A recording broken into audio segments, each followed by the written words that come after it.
Hello po. Ang laki lang ngiti mo, ang tenga, oh. Ay! Oh, ba't naiyak ka? Kabugera talaga. Hello, dear. Anong pangalan mo? John Bert po. John Bert. Albert po. Ilan taong ka na? 12 po. John, bakit ka na, naging emotional? Bakit ka naiiyak? Kasi po pangarap ko po ito. Nakikita ko po sa TV yung mga bata pong nakasali sa ganito. And naiinggit din po ako sa kanila na gusto ko din po. Balang araw din po makakasali din po ako. Parang po makabawi sa pamilya ko. Napapagod na po akong palipat-lipat po kami ng bahay. Gusto ko po silang mabigyan ng sariling bahay.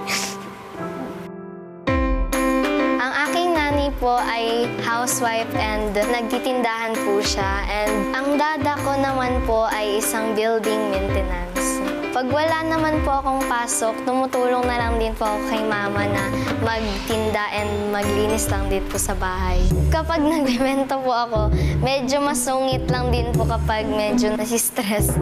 Anong bibilin mo? Sasabihin ko, pakibilisan. Pag may umuutang po, pinabibilian ko na lang din po. Kaya lang po kapag nagpapautang po ako, napapagalitan po ako ni mama. Nakaka-relate po ako sa Ama Kabugera dahil po nung bata po ako, lagi po akong binawa siya na ang pangit mo, na naasar po lagi nila. Kaya ngayon po sa blind audition, gusto ko pong ipakita na proud ako at confident ako na kaya kong kabugin ang performance ko sa competition na ito. Gusto kong ilabas talaga yung pagka-ikaw. Gusto kong marinig si John Bert.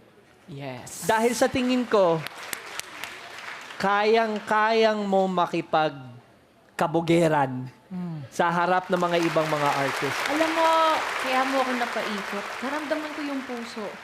At nung nakita kita, nagulat ako. You know, I feel so powerful. Kabugera ako, ganda ko, di ba? At hindi ka natatakot kung naipakita kung sino ka. Ngayon, nasa sa'yo na yon, John Bert, kung sino sa Amelie Coach Billy ang pipiliin mo. Ang pipiliin ko pong coach, Coach Julie. Every day, every night, I keep looking up the skies, and I pray that someday Gusto ko, pag nagka-rehearsals tayo, lagi mong suot-suot to. Kasi malamig sa studio. Kasi ako, pag naka-jacket kasi ako, feeling ko cool ako eh. So gusto ko ganun din yung maramdaman mo. Like, I'm a kabugera, I'm cool. Diba?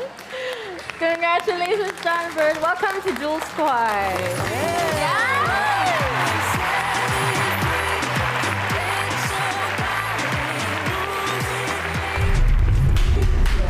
Wow. Congrats.